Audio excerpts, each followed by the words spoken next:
Assalamualaikum warahmatullahi wabarakatuh. Bismillah, alhamdulillah, dulur barani.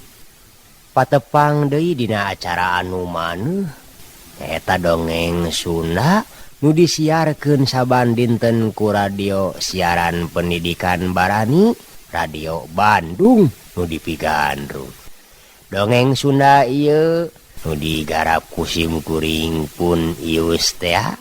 Tanapi Kang Ius carita anu digarap teh nyaeta Si Buntung jeung Jaka Santang biasana Sukandar. Dulur barani supados teu nyangkolong kana waktos sumangga kasadayana dulur-dulur barani keratatan-tahatan manco dina radiona sewang-sewangan sok kaparayun sadayana derah.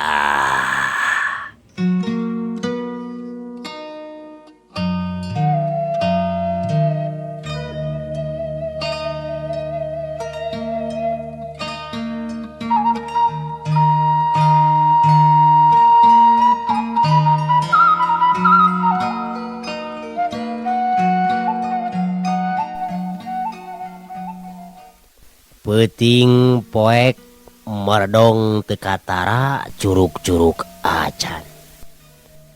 Eukeur mah tanggal geus kapareumnakeun katurug-turug bentang oge taya nu temong sasiki-siki acan. Teu kadugaeun nembus ngadingdingna mega kandel nu ngagarayot meded ku pihujaneun. Tapi ari bereg mah hujan henteu sakapur-kapul acan. Ukur kadenge guruhna guludug di luhur langit nu beuki lila asa beuki ngajauhan.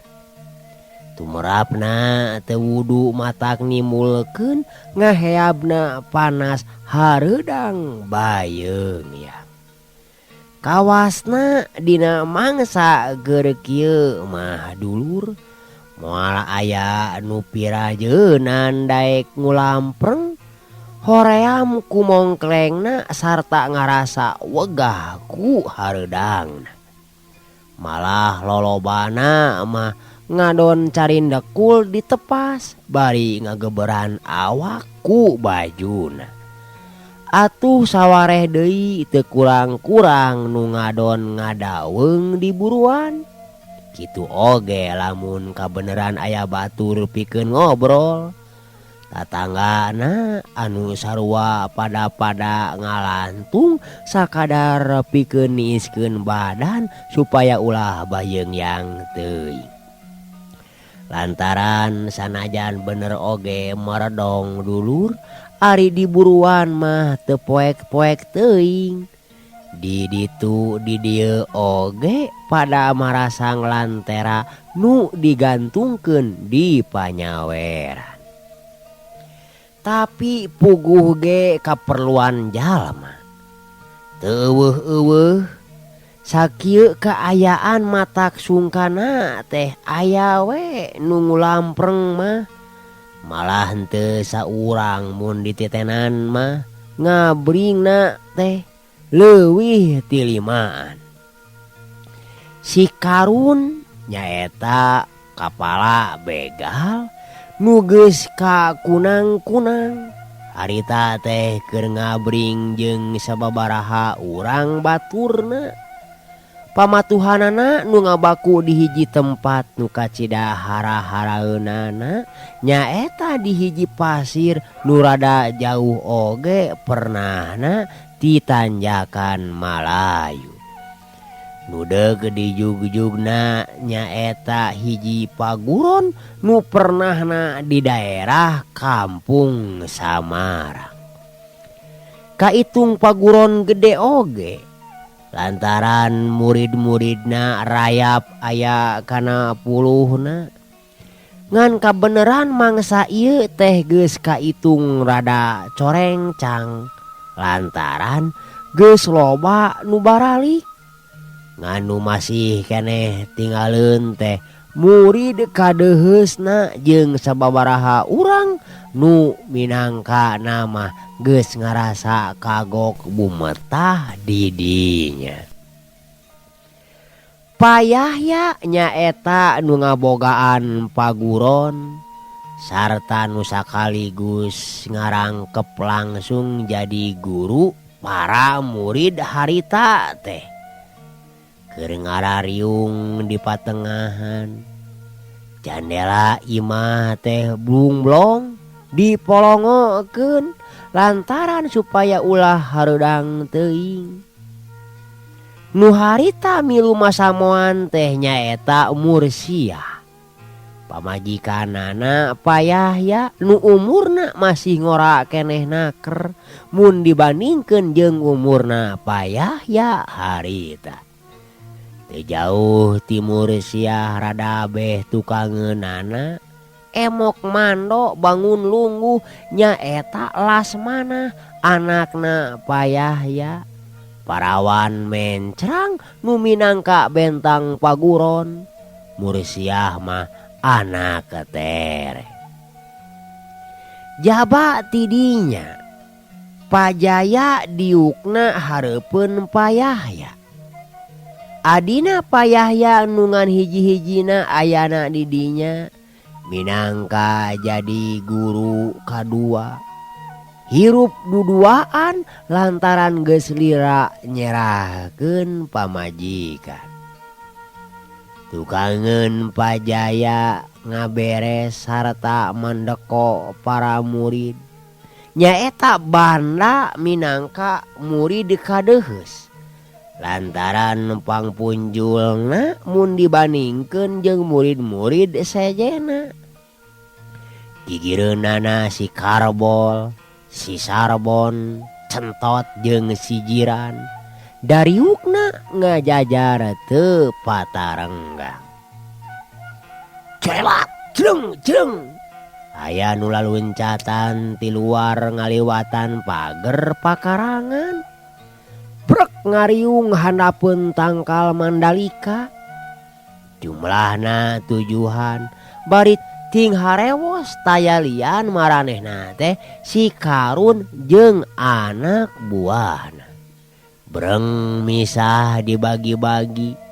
Nu sawareh ting jorelat kapipir sarta kagigireun imah kenca katuhu. Sedengkeun si Karun jeung saurang baturna aya di hareupeun imah. Kawasna bae imahna Payahya teh dek dikepung nu maksudna bisi aya nu lolos. Lantaran karepna si Karun imahna Payahya teh dek diduru. Dulur barani. Tapi memangna masih ditang tayungan keneh kunu maha kawasa. Lantaran harita teh dak dumadak Pajaya nempo kaluareun jandela. Nu maksudna dek nyiduh.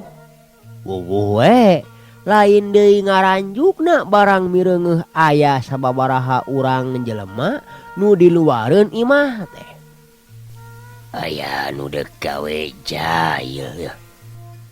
Kang Yahya, Pajaya nyorowok bari teu nolih kanu di jero imah.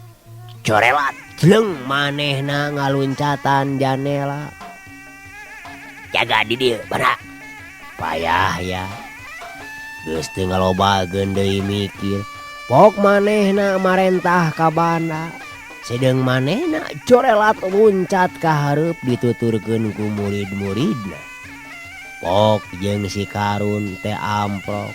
Sarta teu antapara dengan sebrut bae si Karun teh narajang mapag nu anyar datang. Ku jurusna nu ngahiung ngabang baraan dulu. Si laing kabibir sawareh kabibir. Payahya saterusna paparentah ka murid-muridna lantaran teg bae yen imahna teh geus dikepung. Puguh ka temong juringkangna. Digireun imah teh bari gilep payahya nyerong ngepeskeun jurus lawan nu ngadius. Pros atuh Kurno Bros kagigireun pipina des tenggelan kepang payahya ngahanca pigelang dius. Jurus kencana dek dipake ngagedor careham. Orokaya si Karun ngagentak narik leungeun katuhuna nu bieu meuntas dikepang. Langsung dibawa ka handap ngabarengan badana ditotogeun ka hareup. Dulur barani tapi payahya rikat ngarempod. Ngabarengan ngangesrodna suku katuhuna ka tukang hiuk des deui pigelang leungeun si Karun teh dihanca deui ku tenggelan gedet. Hiuk duk. Dampa leungeun kenca payahya ngajedak kana bodoh. Aduh. Si Karun ngagerung bari brut disusut. Tapi sanajan kitu ari hojahna mah teu leungit. Rikat manena ngajurung kunung nyamberkeun tenggelanana ngaheat dihandap sarta teu emis dijedak keuna pisan kana bincurangna payahya. Aduh. Payahya oge ngagero bari ngajerete dulu. Si Karun teu miceun tempo gapruk bae suku payahya teh terus dirontok. Loba deui pamola goleong, galeong, gebut bae payahya ti bebeut. Ari dirabut ti handapna mah payahya nu kakoncara hiji guru nu kahote teu burung we ngajurah. Tapi harita keneh oge dulur korejat payahya hudang. Ya kitu deui si Karun ngagentak manehna ngagurinjal.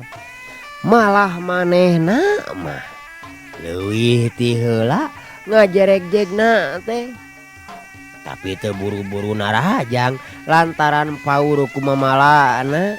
Bakuna mah sieun katipu lantaran manehna geus cukup nganyahoaneun yen payahya teh maher dina ulin pamacan. Goreng teuing sia pucus teh Karun. Teu sangka dipogogan karepna kalah kadek ngabinasa kagami teh ha. Payahya bari muncereng ka si Karun. Montong nyentak yaya. Wani nolak kana kayang aing. Nyawa deuleu taruhanana ge. Si Karun nambah. Aduh.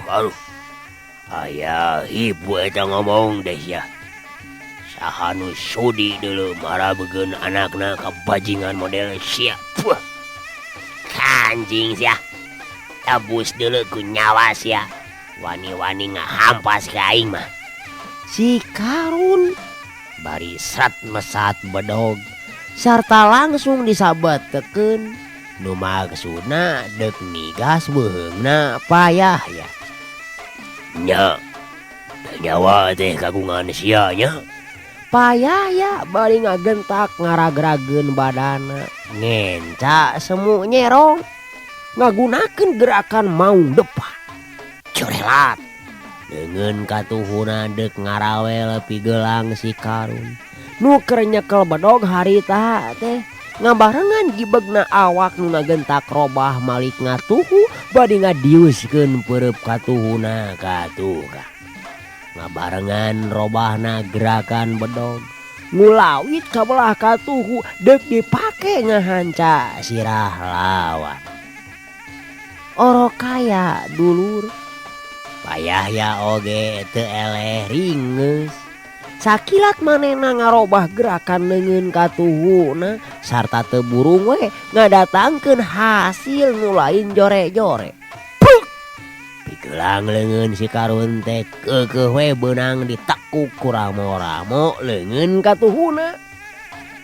Bareng jeung eta payahya ngagentak luncat ka luhur dulur ngaliwatan badan si Karun sarta teu miceun deui tempo cedak bae dua dampal sukuna payahya teh sakaligus dipake ngajajak ke sirah. Aduh.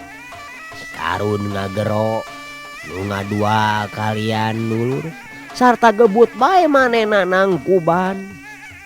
Henteu we nyuhid mah lantaran bedogna ngagentak ditunyelkeun. Tandangna si Karun estuning mata kaget dulur.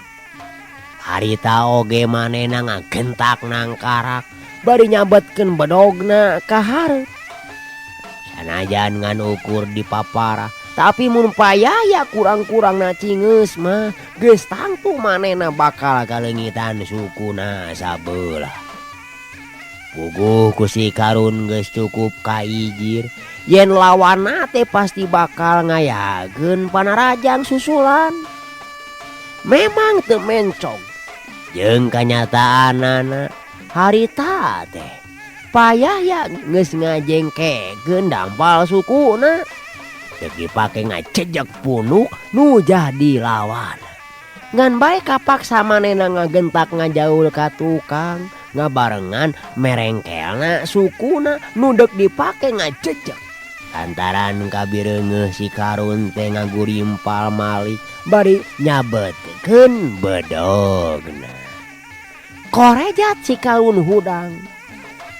Bari nafsuna mah geus teu kudu dicaturkeun dulur. Kumaha ngagugudugna. Kolebat bedogna ngancam beheung deui bari datangna ngaheat digigir belah kenca. Payah rikat ngalepkeun badana bari langsung ngajorelat ka belah kenca. Sedang dua leungeunna ranggah di hareup. Helap tuh. Leungeun katuhuna ngababuk pigelang si Karun nu keur nyekel bedog. Sedengkeun leungeun kencana sakilat petadek nekuk punuk. Tapi si Karun oge cukup ngarati kana pibahayaeun mah. Rikat manehna ngangsrodkeun suku katuhuna ka hareup bari narik leungeun katuhuna ka handap sajalan jeung gerakan badana. Bedogna disabetkeun deuk ngababade suku. Puguh we lain deui payah ya dina ngalenyapna teh. Ngagentak manehna luncat ka luhur pikeun nyalametkeun sukuna. Orokaya dulur. Bedogna si Karun sakilat ngulawit nuturkeun posisi badan nu jadi lawan. Nyolocos ka luhur deuk ngabudal badilekeun si Kadu. Tapi payahnya bener-bener ngebrehkeun wewesen nu matak ngagetkeun lawana. Lawan sakilatna keur badan manehanana nu keur ngalayang teh ngageblag gatuga. Plek. Ragragna teh nangkarak.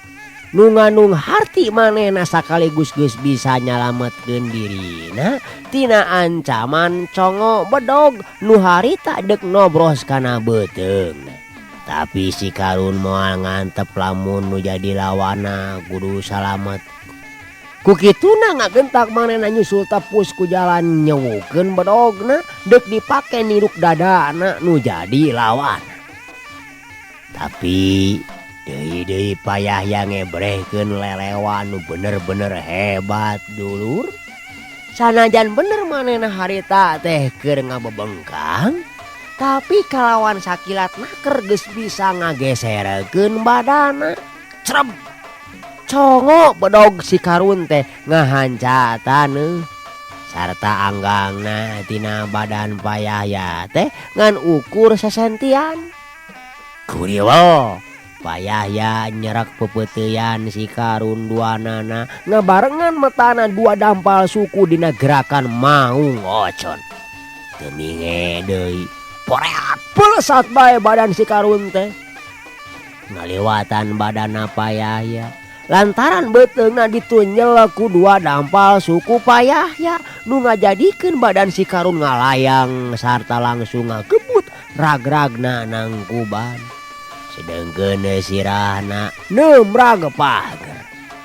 Puguh we dulur kontan pager teh ngadorok-dok rebah. Bedogna macleng kageungkeun.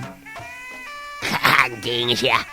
Ya bener-bener sia teh ngalalakian si Karun oge teu kurang-kurang hebatna. Manehna harita masih kene bisa hudang bari ngagentak nyang hareup sagemlengna ka payah ya. Ya jang duwe sia Karun. Lantaran aing teh lalaki deuleu. Payah ya namalang setan sia. Si Karun teu anta parah deui. Sebut deui manehna naraja ngagunakeun jurusna. Sorana mani ngahiung ngabangbaraan meulah angin. Puguh ge sia iblis mah. Kalakuan teh teu beda tinu edan heuh. Payah ya ngagentak jingkrak ngagunakeun gerakan simet ngejat.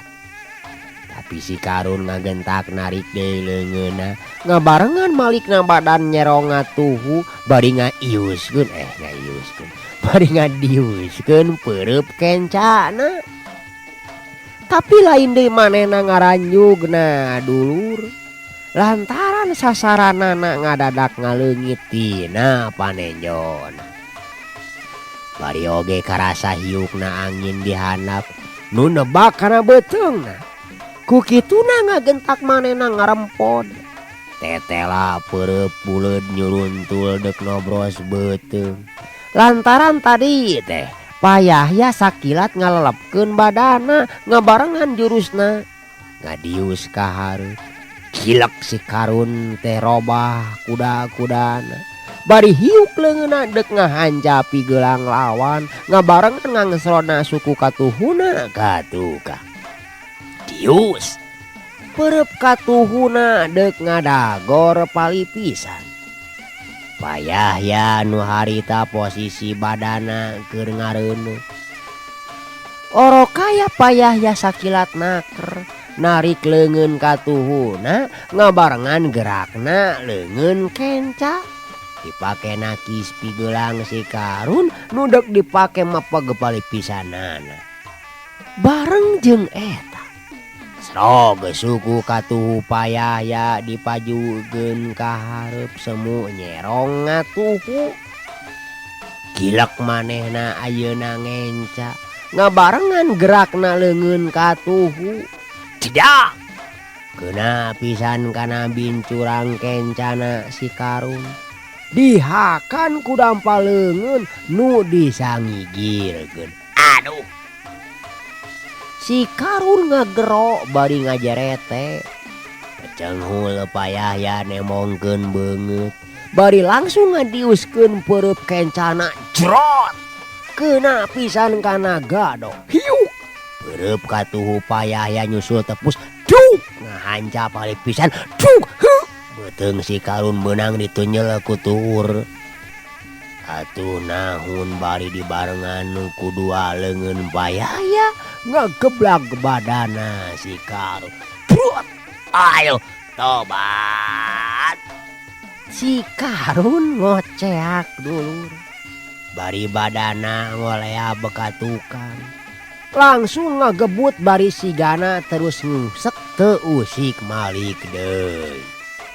Disejen pihaknya eta Pajaya nuker waktu tadi ngajreng kana janela gapruk bae manehna langsung dikerepuk kuduaan ku si Odeng jeung ku si Belo nu jol-jol ngagunakeun bedogna.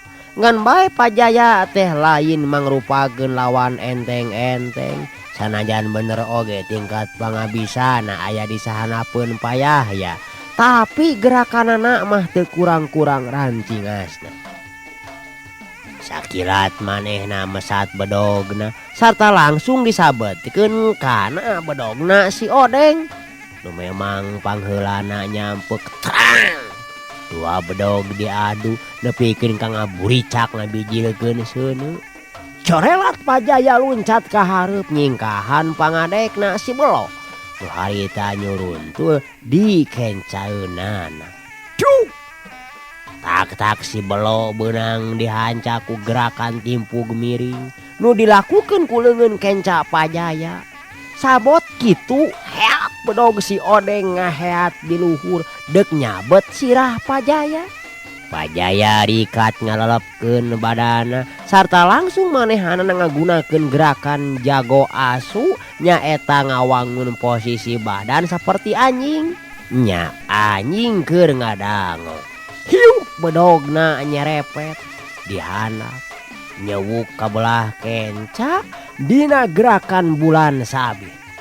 Puguh we lain bae si Odeng nu ngaranyu teh. Tapi oge si Belo ge hatena meningalnya apa tuh. Lantaran bedog teh terus nyuruntul ka palebah manehanana. Sajalan jeung gerakan badana Pajaya nu nuturkeun lajuna bedog. Ngan hadena teh duanana oge ari ringeusna mah lain lumayan dulur. Manehanana ratreng ngarejat ka tukang. Pikeun nyalametkeun suku-sukuna nu deuk dirampalkeun ku nu jadi lawan. Madong ngarejat sia curig. Pajaya ngagorowok bari corewat manehna luncat ka palebah si Odeng. Ngabarengan gerakan bedogna disamberkeun deuk nyoplokeun sirah.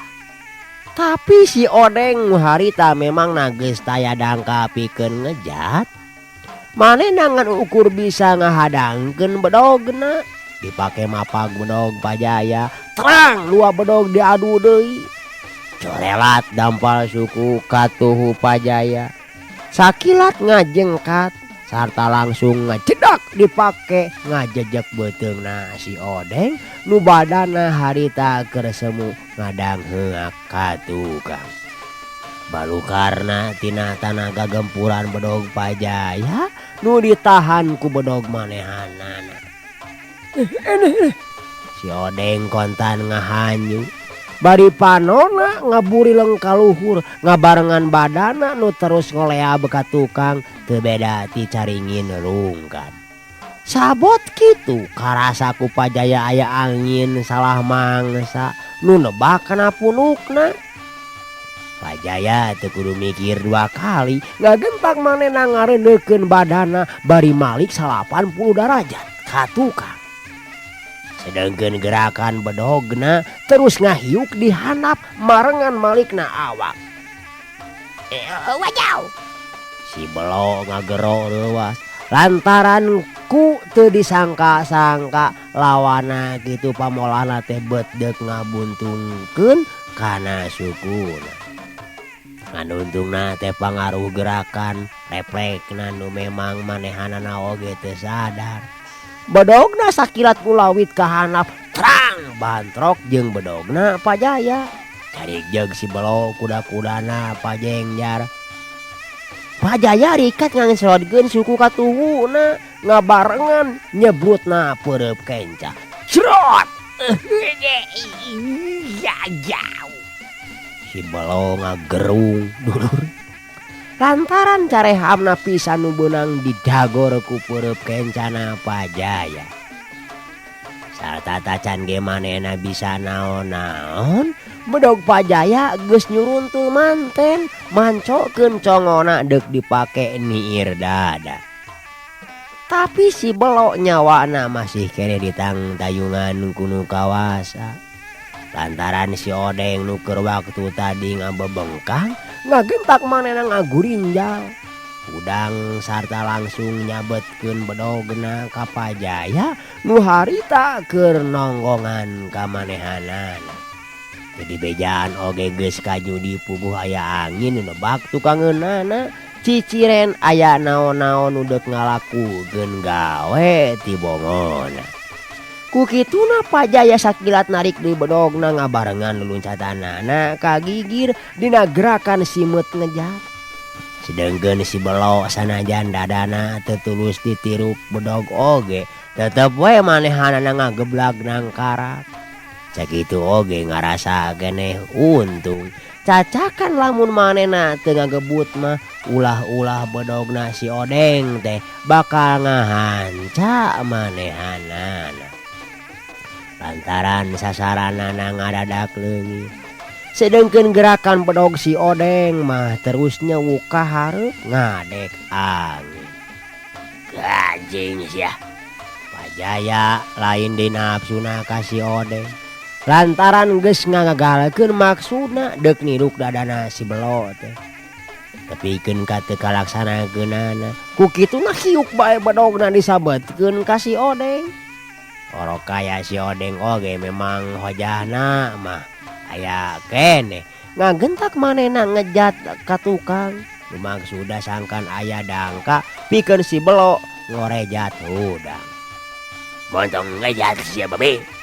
Pajaya rikat nyusul tepus bari ngahiukeun deui bedogna. Sabot gitu si Belo geus ngajereg-jeg deui dulur. Langsung manehna narajang ka Pajaya nu antukna sora bedog teh tongtrang mata katorekan ceuli.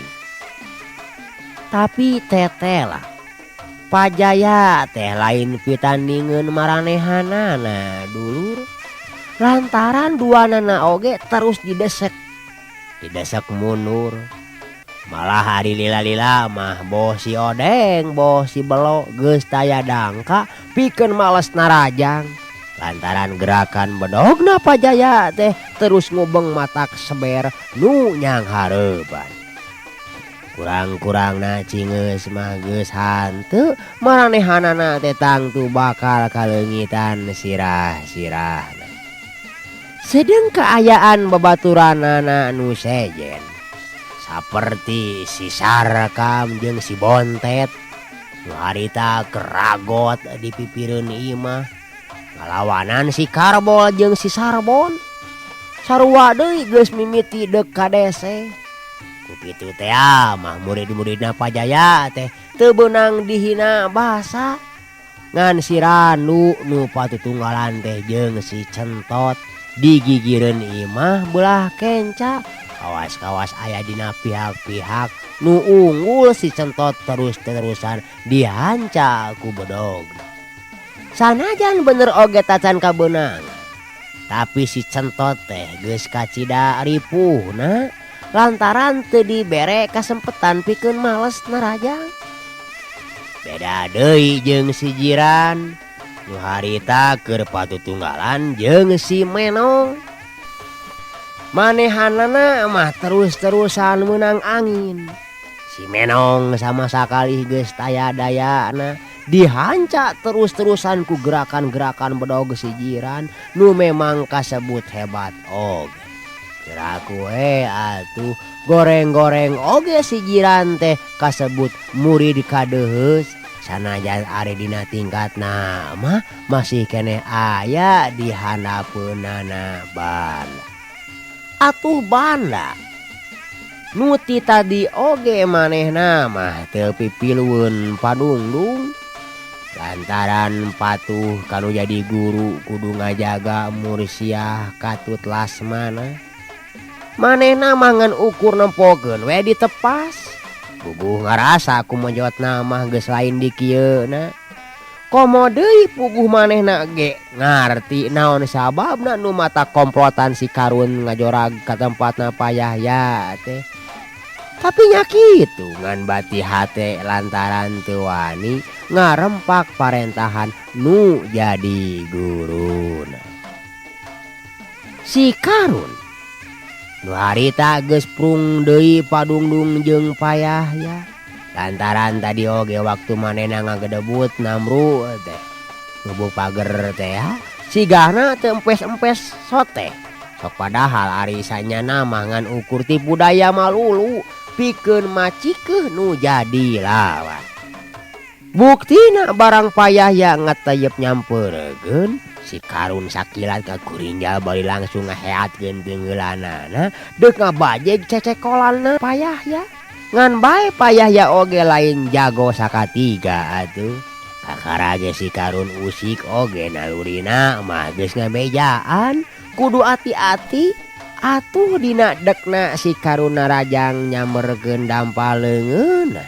Payahya ngagentak ngagunakeun gerakan simut kagebah nu diwangun ku tilu loncatan nu pindahna sakilat-sakilat. Wuguh we tumerapna ka si Karun lain deui matak lieurna dulu. Sarta antuk namah manehna ngagoak. Lantaran nyaho-nyaho payah teh jol peletuk bae meupeuh kana hulu ti tukangeunana. Sakitu ge untung keneh teu ngagunakeun bedogeuna. Cacakan lamun payah taya ras-rasan mah piraku teu ngagelenceng sirana si Karun teh ditigas beuheung ti tukangeunana. Ku kituna dina ngarejatna hudang deui teh si Karun teh geus teu kudu mikir dua kali, gorowok bae manehna mere parentah ka kabeh anak buahna nitah mundur. Sedeng manehanana sorangan ngagentak luncat kaluareun pager. Atuh geus kitu mah batur-baturna oge jlung-jleng laluncatan kaluar nuturkeun nu jadi jadugna. Ongkoh deui da memang kabeh oge geus pada ngarasa saber lantaran tetela pihakna payah teh wewesena lain bantrak-bantrak. Ondong ngejacia Karun. Payah ngagorowok satadina nu matak manehna teu ngagunakeun bedogna teh hayang meunangkeun si Karun hirup-hirup.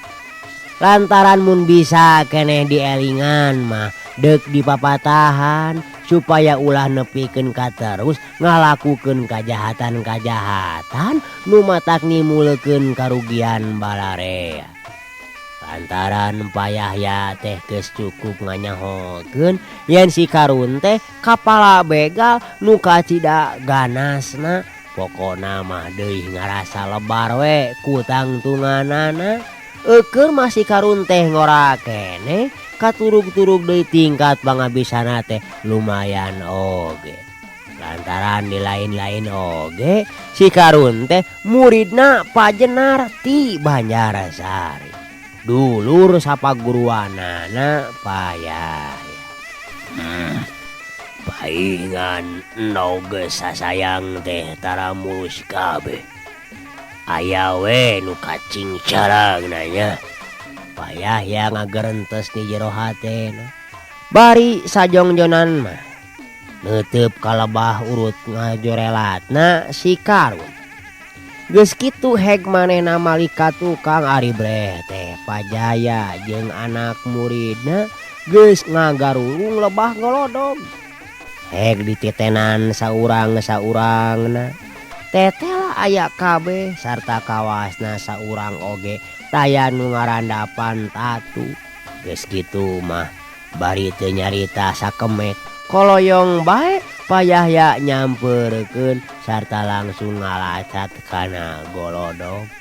Atuh nu sejena oge cucat naluturkeun arasup deui ka jero imah.